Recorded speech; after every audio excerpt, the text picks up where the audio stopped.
Salut, c'est Trado, content de vous retrouver pour la mise à jour de l'indice parisien. Et puisque c'est le 31 mars, je vais en profiter pour faire une analyse journalière, mais aussi mensuelle et trimestrielle. Tout d'abord, je voudrais ici rendre hommage à la grande créativité de mon webmaster qui a mis au goût du jour le blog. J'espère que ça vous plaît et également attirer votre attention sur un article que j'aimerais vraiment que vous lisiez.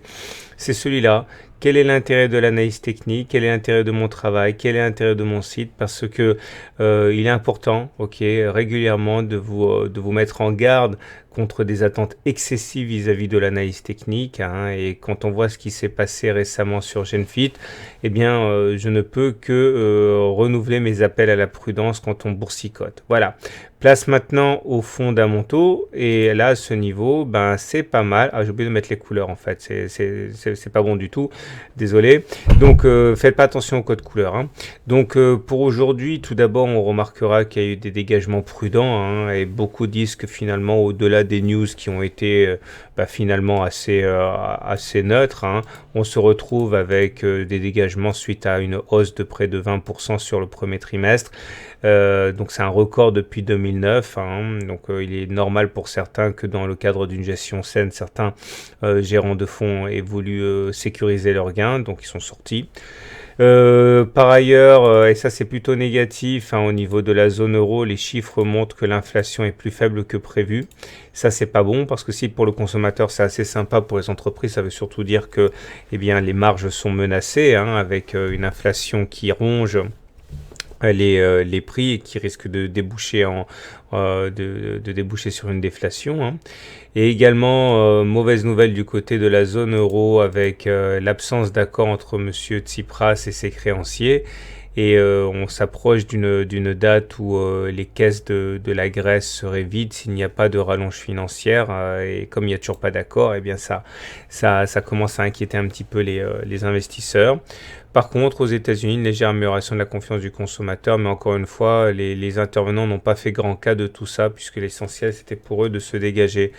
Du coup, je suis un petit peu déçu là, parce que contrairement à ce qui se passe généralement, les stats ne sont pas véritablement respectées. Alors attention, c'est pas terminé, hein. Je vous avais dit hier que lorsque l'on casse le SAR, comme ça a été le cas hier, généralement, hein, pour ne pas dire quasiment toujours, on fait des plus hauts, hein, on s'arrête pas là. Bon, ça sera pas pour aujourd'hui le plus haut. Enfin bon, il y a eu quelques points gagnés, hein, par rapport à hier, puisqu'au plus haut on est allé à chercher les 5098, alors que hier on est allé simplement chercher 5097, mais quand je parle de plus haut, je parlais pas de haut aussi anecdotique, hein. Donc à suivre. Néanmoins, rien n'est fichu, loin s'en faut, puisque je vous rappelle que les repères de base sont toujours là pour servir de support.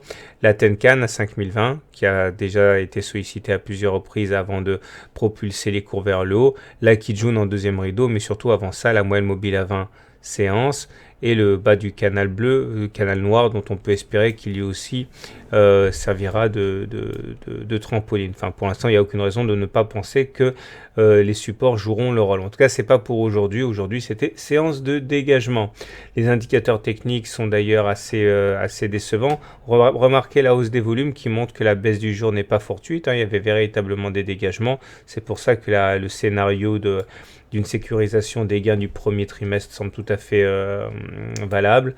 J'aimerais parler rapidement du CCI parce que j'avais dit que hier peut-être on aurait un nouveau signal haussier si on passait au-dessus de 100, mais bon, force est de constater que finalement il n'y a pas eu de passage au-dessus de 100, donc on peut l'oublier. J'avais parlé également hier du stochastique en disant que on était peut-être bien en train d'assister à un croisement haussier. Alors le croisement haussier a eu lieu, regardez. Donc ça veut dire que théoriquement, on risque d'être porté par une dynamique les journées suivantes, hein, les jours qui vont arriver demain, après-demain, etc. Donc c'est pour ça qu'à titre personnel, pour l'instant, je suis pas véritablement inquiet, quoi. Voilà. Donc ce qu'on peut dire, c'est qu'il n'y a pas grand-chose de neuf par rapport à ce que j'ai dit hier. Les supports sont toujours là. On peut tout à fait envisager de rebondir sur les 5000, hein. Mais bon, c'est vrai que dans les médias, moi, j'envisage tout à fait qu'on aille un petit peu plus bas, tester ce noyau de support, hein, notamment la Tenka. Voilà. On embraye avec le mensuel, puisque c'est la fin du mois. Et là, ça nous permet de mettre les choses en perspective. On a déjà parlé le mois dernier de la cassure du canal mauve ici. Bon, ça c'est une bonne chose. On remarque également la position d'un T2 ici. T2, c'est-à-dire une deuxième clôture. Alors pour ceux qui se sont procurés mon dernier e-book, regardez, on voit bien. Deuxième clôture au-dessus de la Bollinger supérieure mensuelle, rebond dessus. T2, enfin Bollinger supérieur et Bollinger inférieur qui divergent, ça veut dire qu'on a plus d'une chance sur deux de faire un T3 en avril.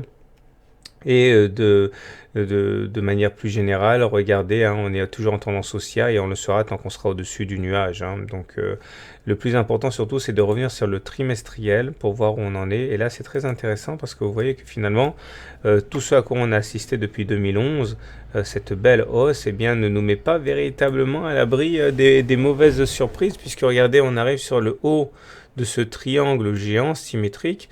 Donc là, sur les 5170, 5000, donc 5200, on va arriver sur un noyau de résistance importante.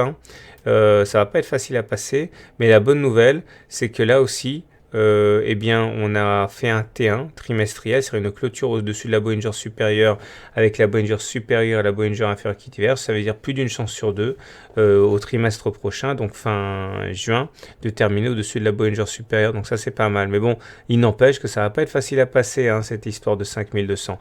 Et même si c'est pas la fin de la semaine, je vous renvoie quand même à l'hebdomadaire pour bien comprendre l'enjeu de ce qui se passe actuellement.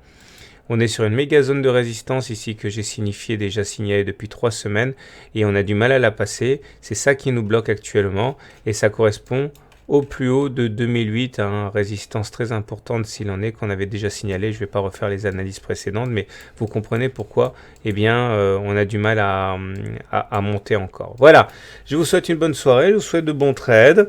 Et encore une fois, je vous invite à lire le petit billet que j'ai mis sur le blog parce que voilà, c'est important pour moi.